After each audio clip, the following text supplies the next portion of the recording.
본문 말씀으로 자족함으로 시작되는 참된 경건, 자족함으로 시작되는 참된 경건이라는 제목으로 말씀을 나눌 때에 하나님께서 은혜 주실 줄 믿습니다. 우리 앞뒤 좌우로 한번 인사하시겠습니다. 참 잘 나오셨습니다. 주님의 이름으로 사랑하고 축복합니다. 네, 하나님께서 우리에게 은혜로 함께 하실 줄로 믿습니다. 제가 지난 주일 베드로후서 3장 말씀을 가지고 말씀을 나눴습니다. 이 마지막 시대를 사는 성도의 모습이라는 제목으로 말씀을 나눴는데요. 그 베드로가 사역을 하던 그 시대 때는 에피쿠로스 철학의 영향으로 모든 만물이 창조받았던 데부터 영원히 있을 것이다. 결코 세상은 사라지지 않을 것이다 라는 그런 철학 사상이 교회에도 들어오게 되었다고 말씀드렸습니다. 그러다 보니까는 이 한 세상, 어차피 영원한 세상, 망하지도 않고 사라지지도 않고 창조 때의 그 모습이 계속해서 가기 때문에 이 땅을 사는 동안 고생할 건 뭐 있냐, 주어진 대로 쾌락에 빠지고 또 무절제한 삶을 살고 그렇게 재림신앙을 가지고 살아가는 그리스도인들을 조롱하기까지 했습니다. 그런데 재림의 주님이 다시 오신다는 그 재림을 안다고 해도요, 그 시대 때 사람들은 별로 재림에 대하여서 의식하지를 않고 살아갔다라는 것입니다. 현실에 존재하지도 않을 유토피아를 꿈꾸면서 살아갔다라는 거죠.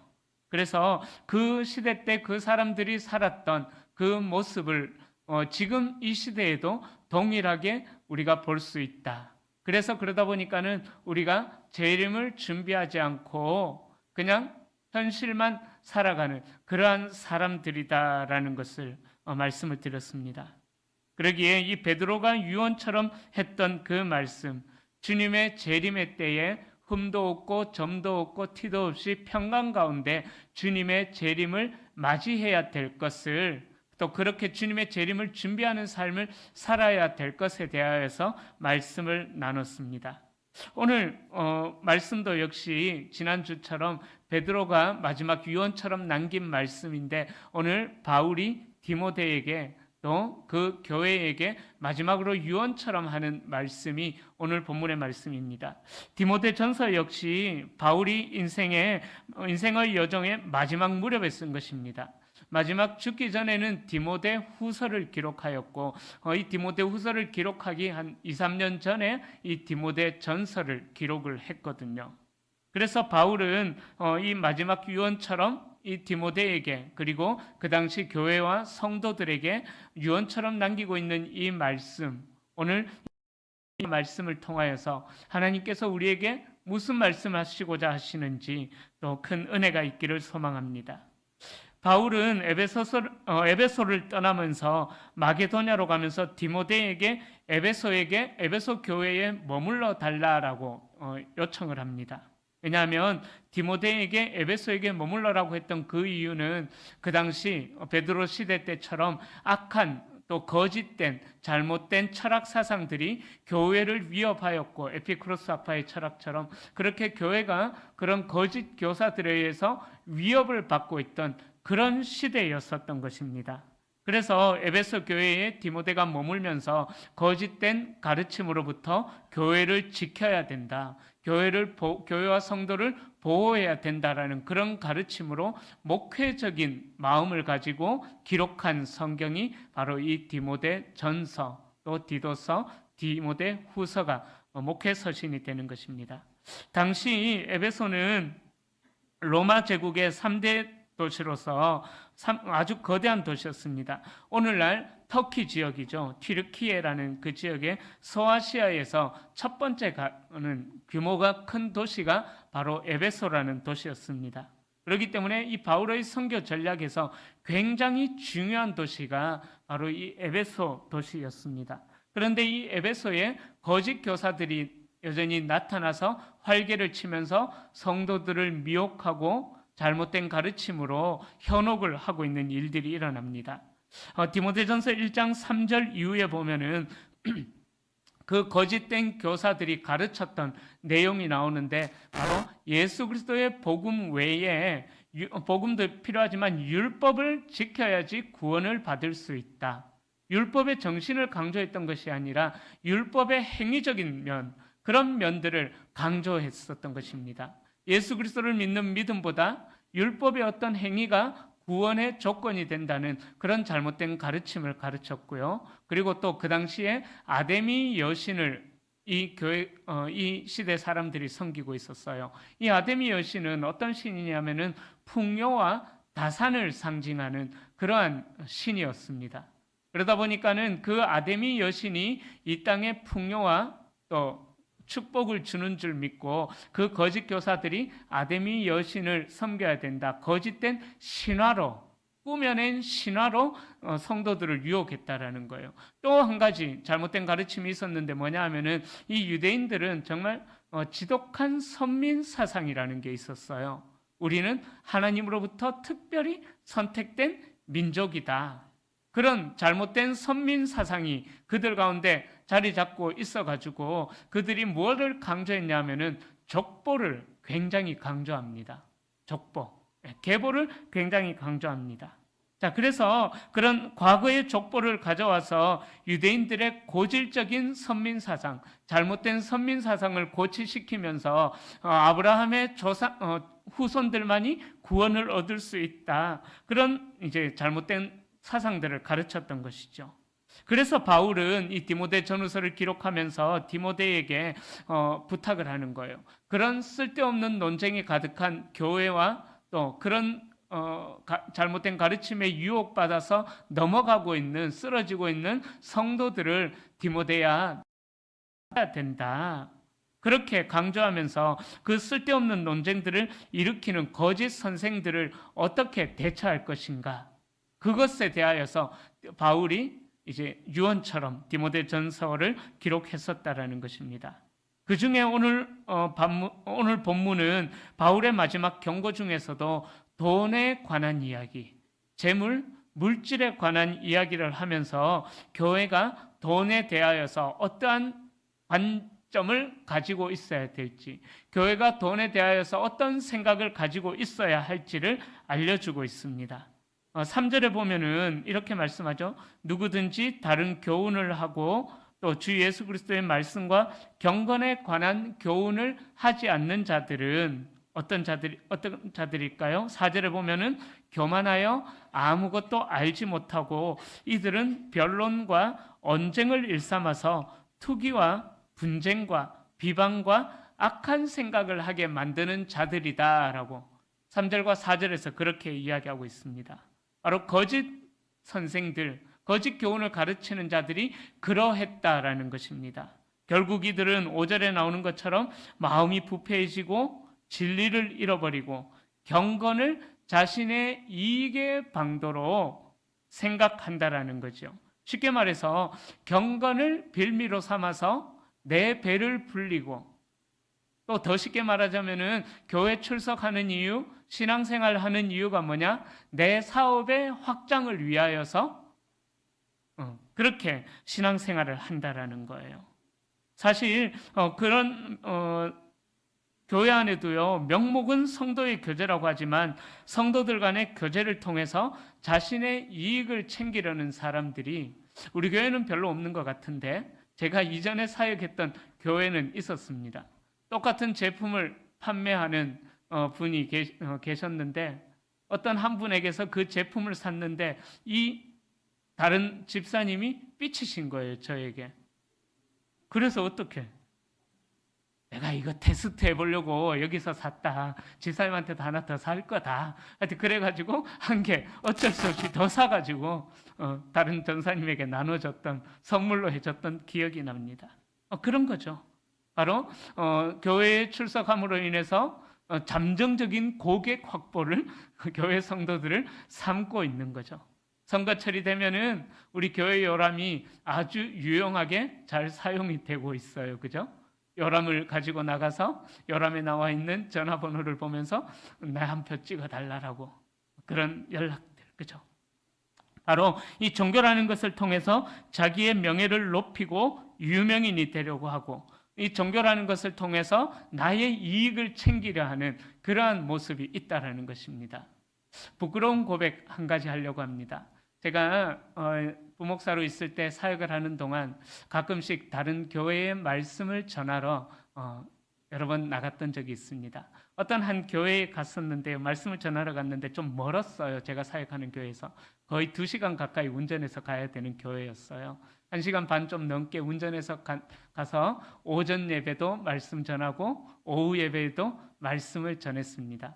또 그래도 말씀 전하러 갔으니까 어떻게 그냥 갈 수가 없잖아요. 감사헌금 10만 원 준비해서 예배 시간에 감사헌금 10만 원을 또 드렸습니다. 그리고 나서 예배를 마치고 오후 예배까지 다 마치고 이제 나오려고 하는데 또 이제 사례를 주시잖아요. 보통 사례를 주셔가지고 감사합니다. 잘 사용하겠습니다. 집에 와서 그 사례 받았던 봉투를 펼쳤는데 10만 원이 들어있는 거예요. 그때 그 순간 죄송합니다. 정말 부끄러운 고백인데 살짝 섭섭한 마음이 들었었습니다. 저도 감사헌금 10만 원 했고 2시간이나 달려가서 기름값도 안 나왔는데 손해보는 장사했다고 오늘 그렇게 살짝 섭섭한 생각이 들었던 부끄러운 기억이 저에게 있습니다. 참 하나님 앞에서 특히 이런 말씀 전하는 자리에 세워주는 것만 해도 감사한데 어떻게 이런 생각을 할 수 있을까? 하여튼 곧바로 하나님 앞에 회개를 했었는데요. 제가 페이스북을 보다가 어떤 분의 글을 읽은 적이 있습니다. 한번 잘 들어보십시오. 누군가의 열정 가득한 글을 보았습니다. 그는 꿈에 대해서 이야기하고 있더군요. 그 꿈이란 것은 결국 돈이었습니다. 돈을 많이 벌어 누군가를 돕겠다는 말로 포장되어 있지만 그의 가슴은 누군가를 도울 때가 아니라 돈을 많이 번 사람을 볼 때 뛰고 있었습니다. 그리고 그런 글을 보며 함께 가슴이 뛰고 있는 많은 사람들을 보았습니다. 저는 이런 사람들을 이전에도 본 적이 있고 주변에서도 여러 번 있었습니다. 본인은 돈이 아니라 건강을 전하기 위해, 돈이 아니라 좋은 상품을 알리기 위해, 돈이 아니라 많은 사람들에게 좋은 소식을 전하기 위해 이 일을 한다고 포장하지만 결국 그의 가슴은 어디서 뛰고 있는지, 돈이라는 보상이 없어도 당신은 그 일을 계속할 것인지 묻고 싶었습니다. 더더욱 안타까운 건 그들 중 대다수가 자신을 그리스도인이라고 칭하는 사람들이라는 것이었습니다. 우리가 언제부터 돈을 쫓아 살아가게 된 걸까요? 우리 삶의 목적이 도대체 무엇입니까? 우리가 가고 있는 길의 방향이 어디인가요? 내가 보기에 그들은 우상을 섬기고 있습니다. 돈이라는, 외모라는, 성공이라는, 회사라는, 건강이라는 우상을 섬기기도 모자라서 그 우상을 열심히 전도하고 있습니다. 그리스도인이라는 우리가 전해야 할 것이 진정 무엇인지 잘 모르는 것일까요? 우리가 열정을 쏟아야 할 대상이 누구인지 정말 몰라서 그러는 걸까요? 당신이 그 일을 하고 있는 진짜 목적은 무엇입니까? 포장하지 말고 대답해 보십시오. 돈이라는, 명예라는, 성공이라는 보상이 없다고 해도 당신은 그 일을 계속 하실 건가요? 저는 제발 하늘을 향해 있어야 할 우리의 꿈이 이 땅에 머무르지 않았으면 좋겠습니다. 이렇게 마무리되어지는 글을 읽었던 적이 있습니다. 그 모습을 보면서 제가 예전에 그렇게 10만 원 사례를 받고 섭섭해했던 그 부끄러운 과거가 좀 생각이 났었습니다. 여러분, 경건을 이익의 방도로 생각하지 말라고 바울이 이야기하면서 그 경건이 내게 유익이 되는 방법이 있다라고 계속해서 오늘 본문에서 제시하고 있어요. 그것이 뭐냐? 바로 6절에 나오죠. 자족하는 마음. 자족하는 마음이다라고 말씀합니다. 이 자족하는 마음이 없다면은 우리가 경건이라고 이야기하는 것 거짓이 될 수 있다라는 거예요. 좀 전에 말씀드렸던 것처럼 경건이라는 이름으로 포장을 했지만은 결국 그 목적은 돈을 추구하는 것. 내가 헌신하고 기도하고 그랬으니까 하나님께서 최소한 나에게 이 정도 이익은 남겨주셔야 되지 않느냐라고 생각하는 그런 모습들이 우리 안에 의외로 많이 있다라는 것입니다. 우리가 기도하면서 간구하는 내용을 잘 살펴보셔야 해요. 내가 하나님 앞에 간구하는 것이 내게 주어진 것에 대한 감사와 자족 없이 또 그저 계속 우리의 필요만을 간구한다면은 그 경건은 위험에 빠질 수 있다라는 것입니다. 그런데 의외로 많은 분들이 알게 모르게 이 위험에 빠져 있다라는 거예요. 겉으로 보기에는 경건해요. 금식 기도도 합니다. 봉사도 열심히 합니다. 하지만 그 마음에는 자족하는 마음이 없다라는 거예요. 그 헌신하고 봉사하는 이유가 무엇일까? 그 자족하는 마음이 잘 보이지 않을 때가 있습니다. 오늘 말씀이 그런 거짓된 경건, 내가 받을 유익에 대한, 내가 챙겨야 할 이익에 대한 생각을 가지고 있는 자들에게 경고를 하고 있는 말씀이 오늘 본문 말씀이라는 것입니다. 또 이렇게 말씀드리면 자족하는 마음이 필요하다라고 말씀드리면은 이렇게 이야기하는 분들이 계셔요. 자족하는 마음이 있는데 뭐 주어진 현실에 만족하고 감사하고 자족하는 마음이 있는데 그러면 뭐 기도할 필요 없겠네요? 이렇게 생각하시는 분들도 있습니다. 모든 게 만족한데, 모든 게 자족하면서 만족하는데 뭐 기도할 게 뭐 있습니까? 라고 이야기하는 분들도 계시는데 아닙니다. 우리 주님께서도 말씀하셨어요. 너희가 일용할 양식을 우리에게 주옵시고, 우리가 일용할 양식을 구해야 된다라고 주님도 말씀하셨습니다. 그러기에 이 말씀을 생각해 볼 때 경건을 나의 필요 이상의 유익으로 생각하고 있는지, 아니면 자족하는 가운데서 나의 필요를, 내가 정말 필요한 것들을 하나님께서 내게 채우시는 것을 소망하며 기도하고 있는지, 탐심에 의한 기도인지 자족에 의한 기도인지 우리가 그것을 구분해야만 합니다. 경건을 나의 이익을 위한 통로로 생각해 버린다면은 그 마음이 우상이 되어져서 우리의 마음이 부패해지고 3절에서 이야기하는 것처럼 또 우리의 마음이 부패해지고 진리를 잃어버리게 된다라는 것을 이야기하고 있습니다. 여러분, 부에 대한 태도, 물질에 대한 태도, 재물에 대한 태도가 우리의 신앙의 수준을 말해 준다라는 것이죠. 오늘 오전에 장로님들과 이야기를 나누면서 아주 재밌는 이야기를 들었어요. 목사님, 경찰청장, 교장 선생님 세 분이 식사를 하러 갔대요. 식사비를 누가 낼게요? 목사님, 경찰청장, 교장 선생님 세 분이 식사를 하러 갔는데 식사비를 누가 낼게요? 영이 맑으시네. 목사님, 저 같으면 제가 냈을 거예요. 그런데 장로님께서 답을 알려주시는데 식당 사장님이 냈대요. 아무도 내지 않아가지고 식당 사장님이 냈다고. 여러분, 지갑, 물질, 부에 대한 태도가 우리의 신앙의 수준을 결정한다라는 것입니다.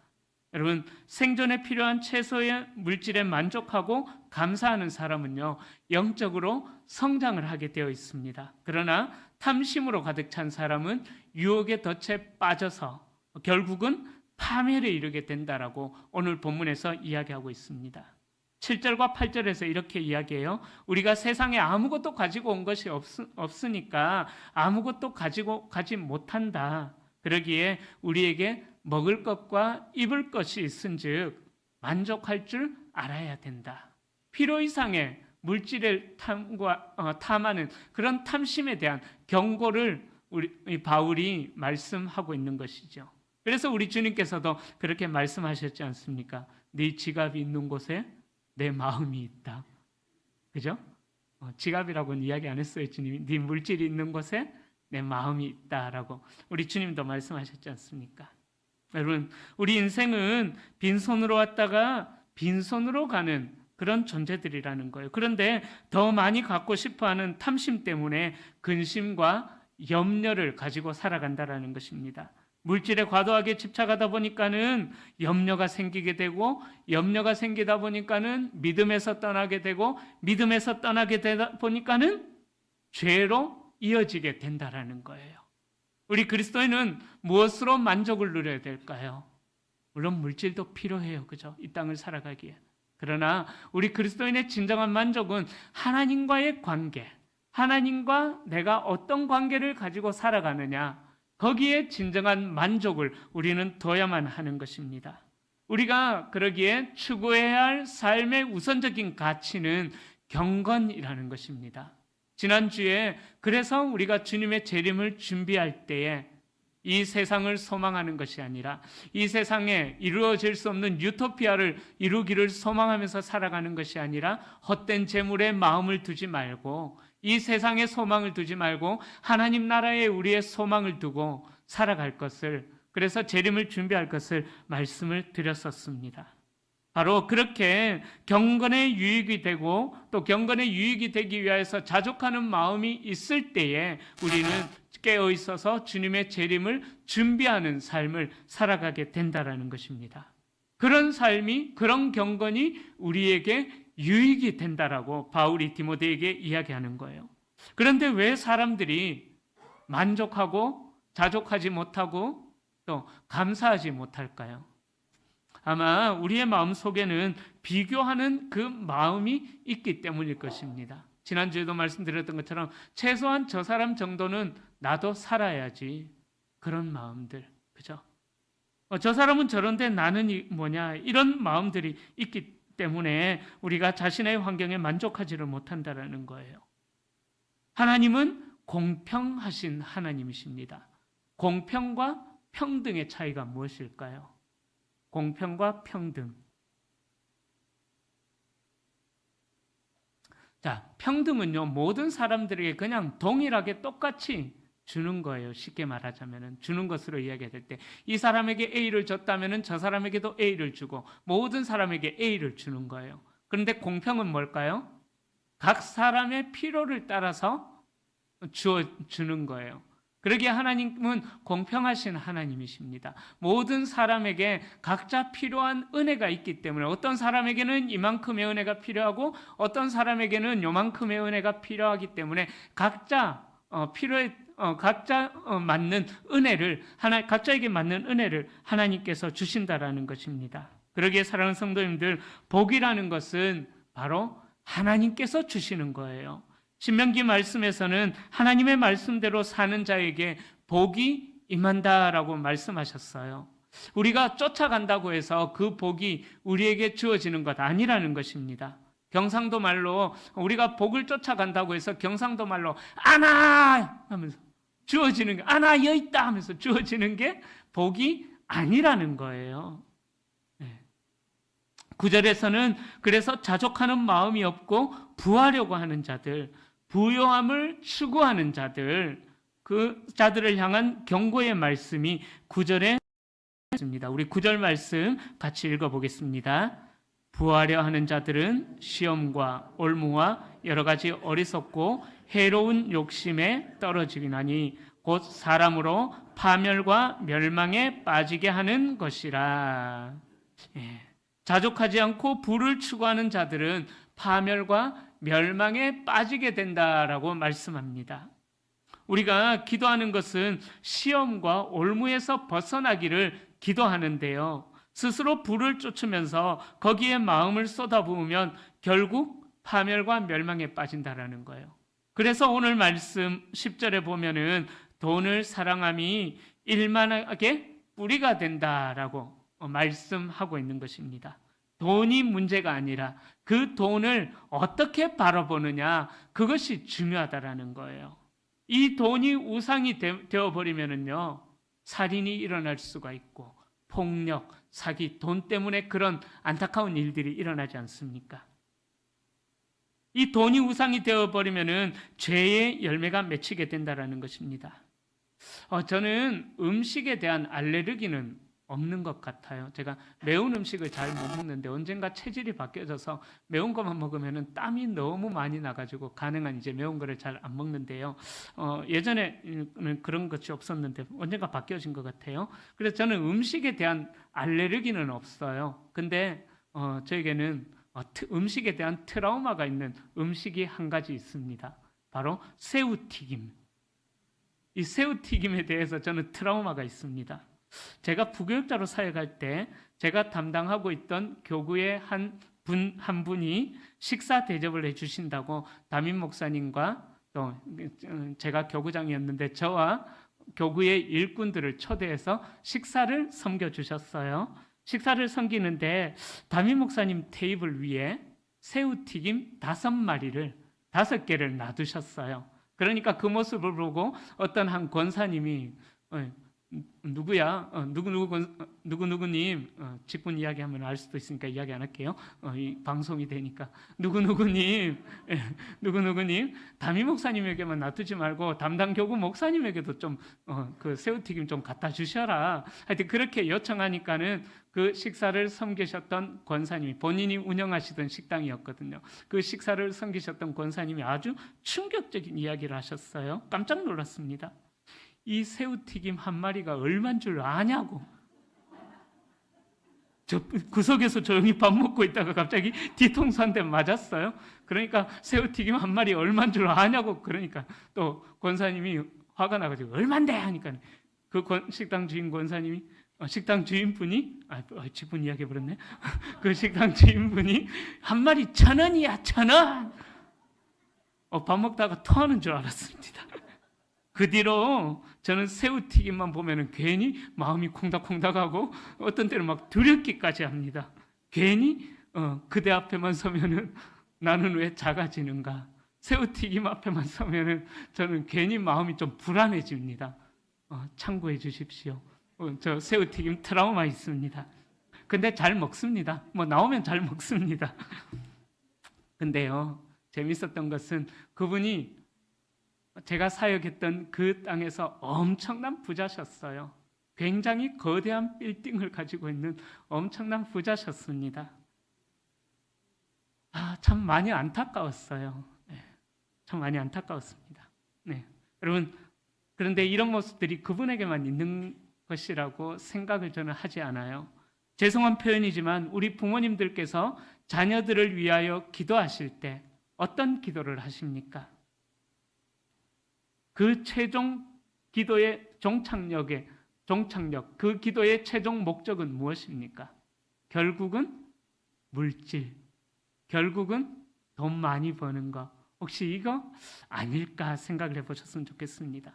돈과 관련된 기도가 아닐까요?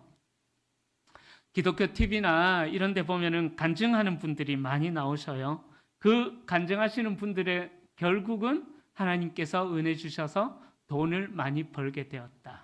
정말 힘든 중에서 근근히 살아가면서 신앙을 지키고 있는 그런 분들은 간증이 별로 나오지 않더라고요.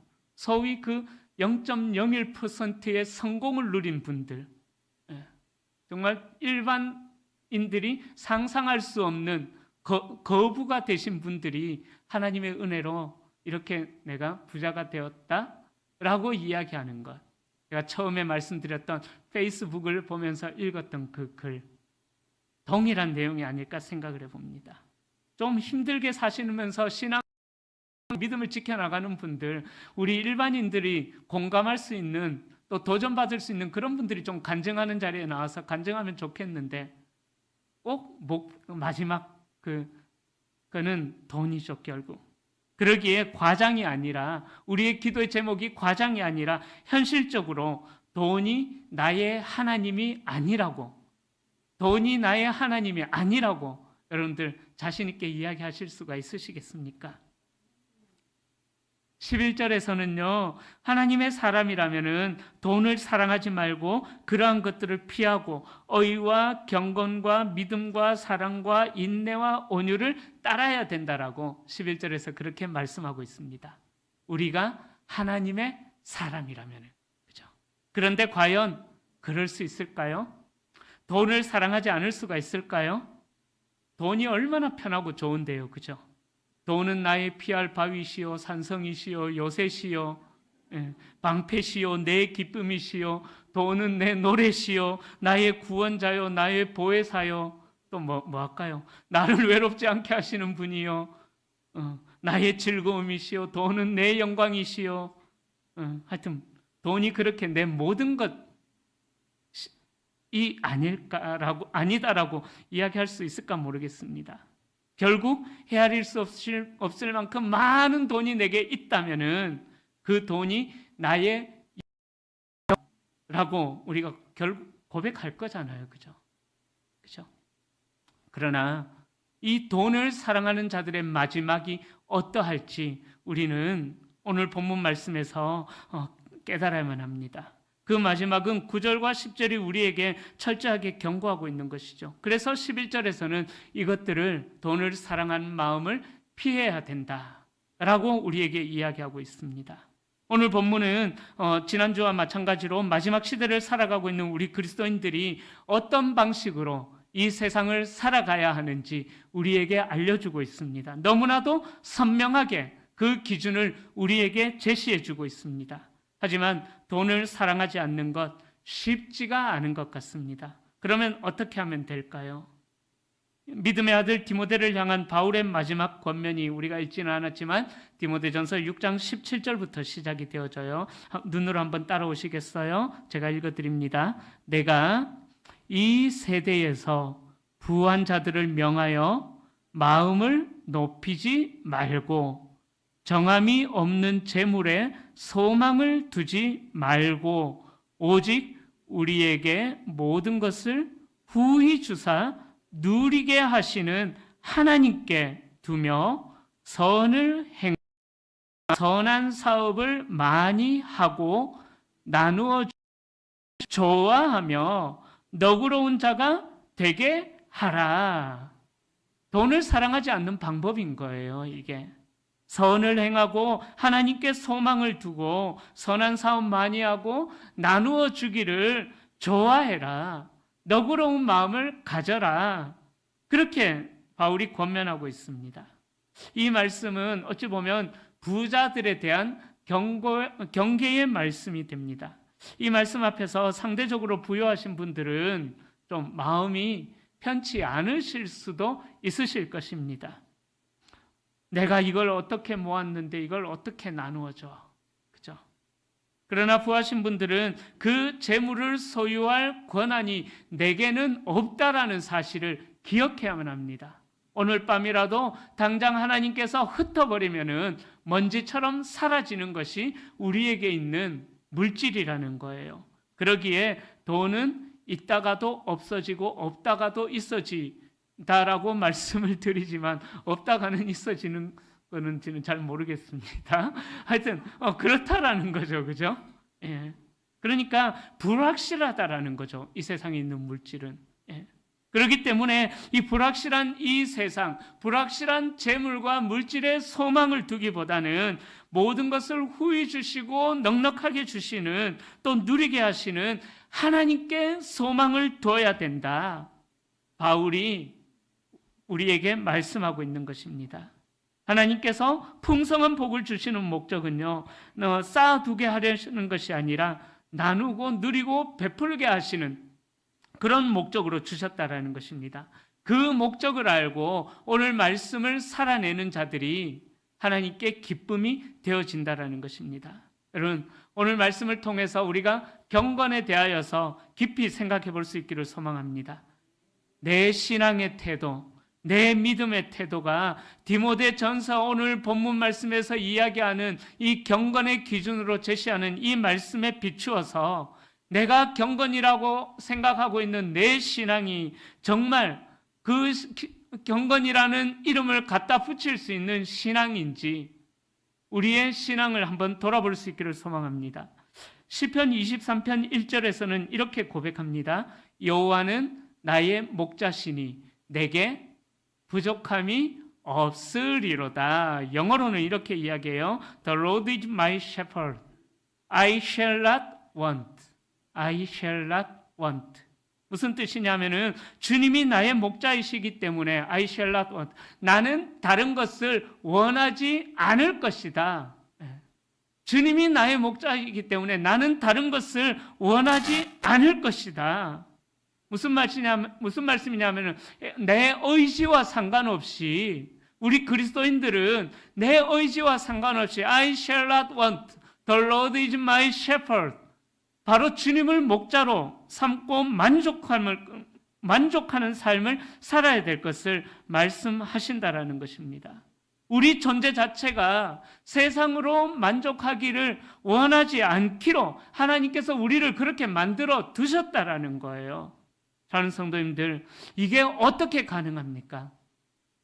바로 하나님을 내 목자로 삼을 때에, 주님으로 만족할 때에 우리가 세상을 바라보지 않게 된다라는 것입니다. 왜 우리가 만족하지 못할까? 바라볼 게 너무 많기 때문이에요. 이것도 바라보고 저것도 바라보고, 그죠? 바라볼 게 너무 많은 거예요. 이 땅을 살아가신 많은 순교자님들의 삶을 보십시오. 그분들은 오직 주님 한 분만 바라봤기 때문에 그 순교의 길을, 그 고난이 있는 순교의 길을 걸어갔었다라는 것입니다. 여러분, 어정쩡한 믿음 생활에서 벗어날 수 있기를 축복합니다. 하나님 한 분으로 만족하지 못하는 어정쩡함에서 벗어나셔야만 합니다. 여호와가 나의 목자인 것 같기도 하고 아닌 것 같기도 하고, 때에 따라 변하는 우리의 마음에서, 그 어정쩡함에서 우리는 벗어나야만 합니다. 만약에 우리가 그 어정쩡한 신앙에서 벗어나지 못하면은 이런 고백을 하게 될 거예요. 여호와는 내게 애매한 분이시니 내게 늘 부족함이 있으리로다. 그죠? 하나님으로 만족하지 못하는 인생은 그런 고백을 할 수도 있다라는 것입니다. 이제 말씀을 정리하면서 말씀 한 구절 소개해 드립니다. 빌립보서 4장 13절에서 바울이 이렇게 고백해요. 내게 능력 주시는 자 안에서 내가 모든 것을 할 수 있느니라. 이 말씀 우리 너무 좋아하시죠, 그죠? 내게 능력 주시는 자 안에서 내가 모든 것을 할 수 있느니라. 그런데요, 이 빌립보서 4장 13절 말씀은요, 그 말씀만 딸랑 떼서 보면은 절대 안 돼요. 그 위에 나오는 말씀을 보셔야 돼요. 빌립보서 4장 11절과 12절 말씀을 보셔야 해요. 그 빌립보서 4장 11절과 12절에서는 바울이 이렇게 고백해요. 내가 궁핍함에 처할 줄도 알고 풍부에 처할 줄도 안돼요. 그래서 어떤 처지든지 나는 자족하는 법을 배웠대요. 이 자족하는 놀라운 비밀을 바울이 배웠다라고 이야기합니다. 이 말씀을 전제로 해서 빌립보서 4장 11절과 12절 말씀을 전제로 해서 13절 말씀을 저는 이렇게 해석합니다. 내게 능력 주시는 분 안에서 나는 모든 일을 견딜 수 있습니다. 슈퍼맨처럼 모든 것을 할 수 있습니다. 이게 아니라 내게 능력 주시는 분 안에서 내가 풍부에 처할 줄도 알고 비천에 처할 줄도 아는 경험을 했기 때문에 내게 능력 주시는 그 하나님의 능력이 내 안에 있기 때문에 나는 모든 일을 견딜 수 있고 모든 상황을 감당할 수 있습니다. 저는 13절 말씀을 그렇게 해석합니다. 여러분, 이런 고백을 드릴 수 있었으면 좋겠습니다. 주님, 내게는 주님이 저의 만족이고 주님 한 분만이 저의 주인. 저는 어떤 상황도 견딜 수 있습니다. 저는 어떤 상황도 만족할 수 있습니다. 저는 어떤 상황에서도 감사할 수 있습니다. 이런 고백을 할 수 있으면 좋겠습니다. 너무 멋있지 않을까요? 우리의 주어진 상황과 상관없이 내게 하나님이 계시기 때문에 나는 내게 주어진 모든 삶의 상황들을 견딜 수 있다라고 당당하게 자신 있게 고백하는 이 믿음, 이 고백, 너무나 멋있지 않습니까? 하나님의 사람은요, 물질에 대한 욕심을 버리고 그리스도의 성품과 삶을 닮아가는 믿음의 선한 싸움을 해야 합니다. 물질과도 싸워야 되는 거예요. 인간적인 정욕을 버리기 위하여서, 탐심을 버리기 위하여서 그리스도인으로서 온전한 모습으로 하나님 앞에 흠도 없이 티도 없이 주님의 재림 앞에 서기 위하여서 우리는 이 세상과 싸워야 하는 것입니다. 영생의 삶을 소중히 여기고 천국을 소유하는데 우리의 마음을 두어야 하는 것입니다. 바라기는 헛된 재물에 소망을 두지 마십시오. 헛된 재물에 소망을 두지 마십시오. 어렵죠, 그죠? 어려워요. 그러나 한번 믿음으로 좀 시원하게 아멘 했으면 좋겠습니다. 헛된 재물에 소망을 두지 마시고 어렵지만은 하나님만 신뢰할 수 있기를 소망합니다.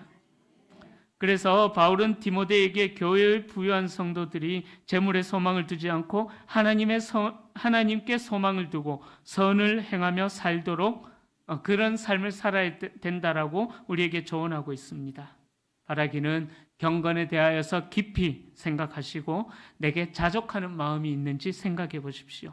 그래서 나의 소망을 재물이 아니라 하나님께 두고 있는지 돌아보십시오. 그리고 더 나아가서 하나님께서 나에게 남들보다 좀 더 주셨다 생각이 든다면은 나누어 주기를 좋아하고 선한 사업을 많이 하고 선을 행하고 그렇게 너그러운 자가 되어 주십시오.